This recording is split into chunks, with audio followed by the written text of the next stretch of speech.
That will decide who's going to play in the championship game. And we would love it if President Trump was in attendance. We have a room full of proud American players and coaches and staff. And listen, we're just trying to represent our country the best way we can. But the 2024 Stanley Cup champions, the Florida Panthers, and it was a tremendous championship and watched by all. And the entire team, congratulations on your first ever Stanley Cup win.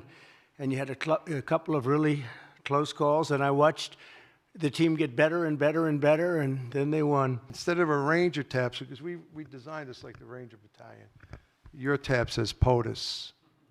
See above the Florida? See that, Rick? That's pretty cool, right? There's a lot to say about this rivalry and the politics behind it. So with that being said, I asked David Doel of the Rational National to hop on, and here was our conversation. I've seen the quotes from the general manager of the U.S. hockey team, also Minnesota Wild GM, played 18 years in the NHL, won 2 cups, Bill Guerin. Let's read these quotes, and then I would love for you to react to this because it's insane. Canada-U.S. is a huge rivalry in hockey. I think there was a little bit of a political flair to it. It's just the time that we're in. I think our guys use that as an inspiration. If you let it get the better of you, then you're in trouble. But I really do think the players used it as an inspiration. He then said he would love to have Donald Trump in attendance. Quote, "We have a room full of proud American players and coaches and staff. And listen, we're just trying to represent our country the best way we can." As a Canadian who has seen all of this begin because of one person in our country, and then seeing how the same politics and sports crowd, hating the politics and sports crowd, loving these quotes, what is your reaction to this, David? As a Canadian, if I'm going to be super charitable, because that's what we do as Canadians, you could argue that, hey, he's just saying that his players are using this moment to their advantage in terms of the emotion. They're not thinking too deeply about what Trump is actually saying, the threats he's actually making, the threats of annexation, calling Trudeau a governor. They're not thinking about that stuff. They're just using the feeling of what's in the air of the moment to drive them in their play. If you're looking at this with a little more clear eyes and seeing the connection that he then makes to Trump and inviting Trump to come to the game, clearly, I mean, to me, it comes off as, hey, I'm a fan of this idea of annexing Canada. I like what Trump is doing with these threats of tariffs. And I think it's a good thing that he is calling the prime minister a governor, and that this is what is being used as motivation in this game.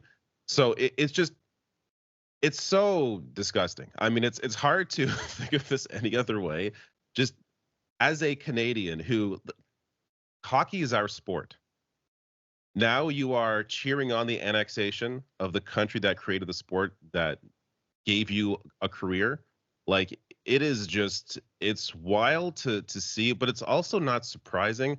The part about hockey that I've always had to kind of just put in the back of my head is that I'm sure, I don't know for sure, but I'm sure that a lot of hockey players have horrible politics. There's always bits and pieces and hints here and there. And even Canadian hockey players I know have horrible politics. They had there was a social media post. I think it was the day of it was the day after the Super Bowl. And they were asking the players, the Canadian hockey players, who would you want, as the halftime show performer? And like 4 of them said Drake. Oh. And this is the day after. This is the day after Kendrick's performance. And like, I get it, Drake's Canadian. You could have picked, I don't know, any other Canadian performer. To Sidney Crosby's benefit or credit, he said Coldplay. Crosby, I gotta say, I don't want to get off on a tangent here, but he's just an incredible person, incredible player, so humble, an amazing guy. But he's like an outlier when it comes to hockey. So many hockey players are so just completely, I don't want to say unaware, but ignorant of the realities of politics and their impact on life in the world. And then they'll get angry. Oh, I'm not saying that the players, but fans generally. Politics doesn't belong in hockey. Yet it's always been a part of hockey, always been a part of sports, especially you look at the U.S. and the Soviet Union in 1980, the Miracle on Ice. That was a big inspiration for a lot of American hockey players. So you can't separate politics and sport. But yeah, to go back to, Bill Guerin and just what is happening right now, it's gross. And I hope Trump does show up, because I would hope, I can't guarantee, but I would hope there'd be enough booze in the crowd that it would be audible on camera. Hey guys, quick break in the action. I have a new show coming out called The Rick Strom Show. It is going to be awesome. I'm interviewing musicians, athletes, producers, writers, journalists, authors, sports doctors. Go check it out at youtube.com/@TheRickStromShow. Also be sure to throw me a follow on Instagram, Threads, Blue Sky. It can all be found in the description box below. Thank you. I think it would be a mixed bag because of the location, because it's at TD Garden in Boston. You never really know what you're going to get. Yeah. However, they have had Republican governors before, so it's not like he wouldn't be like mercilessly booed. Yeah. You know, there is one thing that you brought up, and let's get back to the game in a second. But I remember when Pride Night was a big discussion, and PK Subban was on the ESPN NHL show, which, by the way, is fine. Like, I think it's pretty well done. Could it be better? Sure. But Subban said, and I think this was eye-opening, because when they were talking about Pride Night, he said, not everybody needs to be an activist. Well, first off, that's not an activist. That's just somebody like Sidney Crosby who's saying, hey, I think that it's cool that we have gay fans and LGBTQ plus fans, and let's just have a Pride and definitely, night. By the way, definitely gay players that we just don't know about. But have there been so many players in the hockey? Like, of course, at some point there has been a gay hockey player that we're just not aware of. 100%. Yeah. 100%. So like he said that, and yet he had nothing to say about, for example, military Pride Night. So it's really interesting how some hockey players will pick and choose what issues to get upset about. And clearly, as we alluded to, the keep politics out of sports crowd has nothing to say on this front. They have nothing to say about Bill Guerin because, correct me if I'm wrong, it's basically politics in sports for me, none for thee.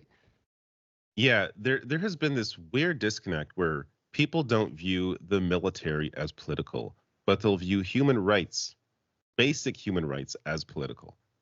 I would argue, if anything, Pride Night should be allowed. The military stuff should not. Like, that one is clearly more political than the other one, but it's somehow controversial to have Pride Nights. And by the way, I was potentially thinking about doing a story on this Bill Guerin stuff, and I discovered that a couple years ago they canceled the Pride jerseys. The Minnesota Wild, Bill Guerin's team, canceled the Pride jerseys for one of for the Pride Night in 2023, because I guess one of their players had voiced religious concerns, is how he phrased it, about about Pride Night. So they just canceled all the jerseys. And like, this is, again, something that to him and to that team or whoever was in charge at the time, they view it as political and think, okay, we could just not do this. But imagine somebody on the team criticized, I don't know, the military in some way. Oh man. Do you think the team would cancel the military night, or would stop talking about before every goddamn game there's something about the military? Would they stop doing that? Of course not. But for some reason, when it comes to human rights around LGBTQ people, like that becomes a big issue. And it's just, this is the part of the game I hope evolves. It needs to evolve. And they've been trying, like, to I guess the NHL credit in some way, they've been trying to reach out to different communities, try to, they've been trying to encourage these Pride Nights, that kind of thing. But it's something that needs a little more time to really get to a place that it needs to be. Fair. What's been the reaction in Canada to not just the annexation talk, but like from a hockey perspective? The U.S. National Anthem was booed. Honestly, don't care. I don't think the National Anthem should be played prior to sporting events. But what has been the reaction with all this stuff? Canadian fans are very supportive of the booing, even conservative ones. There's a conservative a sports journalist for the Toronto Sun, Steve Simmons, who I would not in 1,000 years think would be okay with booing an anthem, but he thought booing, not only should they boo it, they should boo it louder and do more than just booing. So when you even have conservatives supporting it, you have pissed off Canadians. So there has been a lot of emotion definitely around this game. A lot of fans, of course, unhappy with the result in the first game against the U.S., though one coming up on Thursday. I think there's going to be a lot of energy around that, and I hope there's a different result there, obviously, as a Canadian. But Canadians are the Four Nations Face-Off, I think, was sort of, people weren't sure how to feel about it, but then when the week came and it started, and we got excited, and Yes. the political environment has made it even more exciting. So I think viewership has been huge, both in the U.S. and Canada. So it's done pretty well. And I don't know. I think the entire country will be watching. I'm curious how many Americans are going to be paying attention. I know there is interest, but I'm curious to see if that interest is going to balloon on Thursday. Right. So I would say the main reaction is the NBA All-Star Game coincided with the Four Nations, and it has exposed how bad the NBA All-Star Game is. We knew that it was bad. We knew that it was going downhill. But to see these four countries compete at a high level, star power filled with these events, I think a lot of people actually were turned off by the festivities of the NBA All-Star Game and started watching hockey because the viewership here was pretty good for this being like a lull of a time. So I think the NHL has succeeded. I have two more questions for you. Has this, I mean, it's hard because I've seen some of your clips. I've seen, the reaction to Trudeau.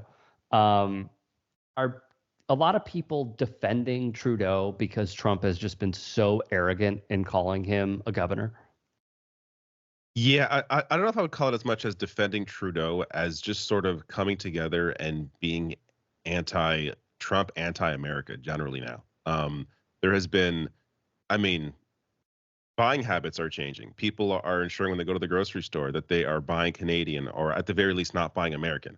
Like they'll buy, oranges, but they won't be Florida oranges. They'll be from some other country. So there's definitely an intention by Canadians to focus in on Canada and defending Canada in whatever way we can. The Liberal Party has seen a massive increase in support. Now that is both the combination of Trudeau announcing his resignation once a new leader is chosen. So there's a new leadership race for the Liberals going on right now, and so it's that combined with the tariff stuff from Donald Trump. So there's sort of a big boost for the Liberals, and it's really hurting the Conservatives because Pierre Poilievre, the Conservative leader, has not been great in criticizing Trump or Elon Musk. Like this is a guy who his entire career is spent, just criticizing other politicians. Yet here he is in this position, and he will barely lay a finger on Donald Trump and Elon Musk. Elon Musk being one of his biggest boosters, at least in terms of Americans. So yeah, there has been definitely a move back towards the Liberals. Whether that lasts into a past leadership choice and into an election, we'll have to see. But I think if these tariff threats and any threat from Trump continues, then yeah, there's going to be sort of a rallying around of the government in power. Okay, this is I'm sorry, I have two more questions for you. No but problem. the final one is just I got time. a prediction. Okay. You said something about how like they're basically, I'm summarizing here, manufacturing consent by doing we're using it as inspiration when really it's about annexation and it's about conquering another country. How should could you even call him a public official? I would just say the GM of the team, like, what would be the correct way, considering that maybe he is conservative? I did not know that about the Pride night that he canceled because he's the GM of the Wild. But he was on Fox News. He was giving this news to the older boomer MAGA audience. Like, what would be the best way to answer a question like that? Because this is porous, don't get me wrong. But I don't know if there's like a winning strategy to answering that question. Well, I think the best way to answer it is to answer it honestly, and I think he did. And I'm just saying in terms of the best way, in terms of just being a person, I think you should be honest. And chips fall where they may. If you're going to expose yourself like that, at least you're being honest about it. At least he's not pretending to be something that he's not. So I can't criticize him from that perspective. It just is what it is. Like to me, what's amazing is that the idea that Americans are using this for fuel as opposed to the Canadian team using this Right. for school. Like that's where the actual energy should be coming from. If anything, the way to answer it, if you're gonna do the typical hockey player, roundabout answer, it would be that, oh, we're just ignoring all the noise. We're gonna focus on the game. This is an important game. We want to win for the country, and just kind of ignore the politics of it. But that would be a dishonest answer. I mean, I think he gave more of an honest answer, and I can't discredit him for doing that. But at the same time, I can criticize him for being a complete clown, for being a Trump supporter. What do you think of Matthew Tkachuk? I think he's a great hockey player. I think he plays with intensity. He's a player that any team would want in terms of how hard he plays, laying his body on the line, and can also score goals. At the same time, I don't want to know his politics. And let's be honest, a lot of hockey players are Nepo babies now. Yes. There's a lot of benefit. Like, his dad was Keith Tkachuk. Like, there's a lot of benefit to having a family member who was in the NHL. And you see it all over the NHL.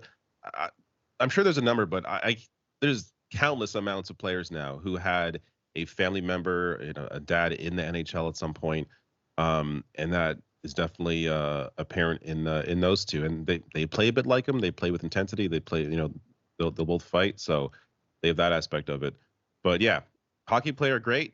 The hockey player is great, but I don't want to know who he is personally because I think we learned that when they went to the White House, though, and how much they yeah, were just the whole White House visit was just so embarrassing. It's just like, oh God, like again, they're being themselves. This is who they are. They like Trump, okay, but at the same time, don't expect people to have respect for you after this. Mm-hmm.